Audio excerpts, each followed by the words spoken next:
Hi, everybody. Welcome back to the show. We were talking about in this episode how the left not only eats itself, but is almost required to eat itself because of their politics. Because when you have victimhood politics, then you have to compete to see who can be the biggest victim.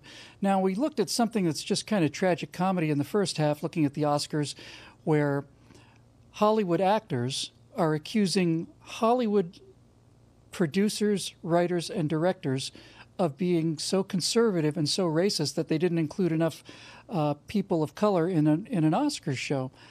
This is why they were eating themselves. They're not criticizing, as I said, they're not criticizing Rush Limbaugh, they're not criticizing the NRA, they're criticizing the Academy of Motion Picture Arts and Sciences, which is probably the most liberal institution in the United States of America, because somebody has to be the top victim, you see. I heard a term about a year and a half ago, and the second I heard it, it made crystal clear sense to me. So if you wonder why all this is going on, here's a term I like very much, what the left is doing. What they're doing is they're virtue signaling. Well, what does that mean? Well, virtue signaling is how leftists not only communicate with each other, but it's how they rank each other. They're not allowed to compete in business. They don't have bigger cars than anybody else, not supposed to anyway. This entire young generation of millennials that are raised by the left, they can't compete in baseball games. They're not allowed to keep score. So what can they be good at? What are they allowed to compete at? Where does their self-esteem come from? And as it turns out, the world we've let them create for us today is a world where the person who can be the most victimized is the person who's the best person. And what point is it in being a victim if you don't get to show everybody how incredibly superior you are to other people because of your particular victimhood? That's why it's called virtue signaling. Great example of virtue signaling is this. I'm driving down the 405 freeway in my Camaro because it's a big, fast American car and I like it very much. And I'll get behind another car and it'll be a Toyota Prius, and on the back will be a bumper sticker that either says Free Tibet or the Coexist thing. Now, what's that bumper sticker there for? Does that guy actually think that having a Free Tibet bumper sticker on his Prius in Los Angeles is going to free Tibet? No, it's got nothing to do with freeing Tibet, and he knows it. If he wanted to free Tibet, he'd have a bumper sticker that says National Rifle Association or United States Marine Corps. What that bumper sticker is there for is for him to show everybody else on the road what an incredibly deep and concerned and intelligent and moral guy he is. He knows all about the nuances of what's going on over in Tibet. And as a good person, he doesn't like to see people oppressed. So he's going to show you just how smart he is and especially how morally good he is. And this is called virtue signaling. Now, this tendency of virtue signaling on the left is getting so far out of hand. They're so desperate to compete for who's the biggest victim that, as I keep coming back to this idea, they're eating themselves. If Hollywood is criticizing Hollywood's celebrities, if black American actors are criticizing the motion picture of arts and sciences as being too racist, they're in trouble. And here's another criticism that I think is worth looking at. This is a recent clip from Oprah Winfrey about the election of Donald Trump. Oprah Winfrey, let's not forget, is the one who said Obama is the one. Enormous leftist. Let's have a look at this one. Maybe we don't need any of them. Maybe we don't need Trump. Maybe we don't need Obama. Maybe we don't need Clinton. Maybe all we need is... I see where you're going, Clay. Oprah Winfrey. Oh, I didn't see Oprah coming. All right. Here's Oprah. Listen. I just saw President-elect Trump with President Obama in the White House, and it gave me hope. Good. Gave me hope. I mean, I have to say, just to hear President-elect Trump say that he had respect for President Obama, it felt that he had reached a moment where he was actually humbled by that experience. To hear President Obama say that he has renewed confidence in the peaceful transition, I think everybody can take a deep breath. All about unity. Everybody can take a deep breath now. Well, because... Well, I'm glad that Oprah is relieved about the peaceful transition of power. As we know, there wasn't a peaceful transition of power because of people like Oprah Winfrey's audience on the left. They're the ones who were doing the rioting and the protesting. Donald Trump behaved like a perfect gentleman, and the left didn't. But here's what's interesting.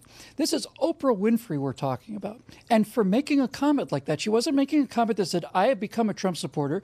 She didn't make a comment saying, I'm against repealing Obamacare.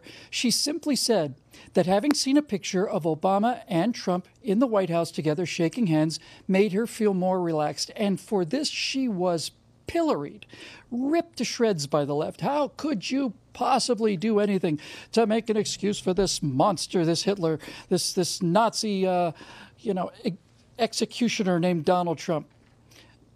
This is Oprah Winfrey that we're talking about. And so this is my entire point. They can't help themselves. And we can see this most clearly on America's college campuses, where we are growing the newest and freshest bunch of left-wing crybabies. These are the ones that really scare me. People like Jada Pinkett Smith, I just somewhat bored and slightly amused and mostly feel sorry for. But these young people that are being grown on college campuses today are really terrifying. So let's talk about Evergreen State College. I'm pretty sure it's in Colorado, not 100% sure. But Evergreen State College is perhaps the most liberal college in America. And that's saying something, because I've been to conservative colleges and they're unbelievably liberal now. Evergreen College had a tradition along with some other schools. And the tradition was this, that on one day out of the year, black students, or students of color, I suppose I should say, because it wasn't just black students, would not show up to school so that everybody else could see what the world would look like if the black people or the people of color weren't here. Well, okay. But this year, Evergreen College decided that rather than having black people voluntarily not show up, Evergreen College decided that what they were going to do is they were going to exclude white people for a day. If you were white, you could not come to school on that day. This is to make up for, of course, your incredible white privilege, which has given you all these benefits like attending Evergreen College. Now, Evergreen College, extremely super liberal college, staffed by super progressive teachers, because if it wasn't staffed by these kind of people, we wouldn't have this kind of nonsense. But one professor at Evergreen said, now, hold on a minute. You just can't just ban white people because they're white. That's racism. That's the whole thing we're fighting against. And then things got interesting. Students rioted. They took over the campus. They started to have all kinds of debates. They started carrying baseball bats. None of them felt safe anymore. They didn't have their safe space. They were all triggered by this. You can see them now. They're shrouding this guy down. They're threatening his life. The professor who simply said it's racist to exclude white people was forced to leave campus under armed guard and had to conduct classes in a park because the police said they could not protect him from the tolerant, peaceful, diversity-loving students who simply could not abide the fact that one of their professors might point out that excluding people from school forcefully because of their skin color just might be racism. And they started to get violent. And they'll continue to get violent. And it's going to get worse and worse and worse until it finally doesn't get worse.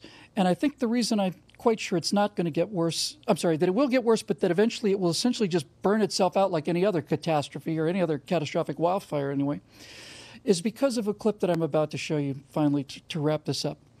Here are two students at an extremely liberal university. Take a good look at both of them, because these are both far left-wing progressives, and it's a little clip, about 40 seconds. Just catch a little bit of this interaction between these two very progressive, very, very, very progressive, diversity-loving left-wing college students.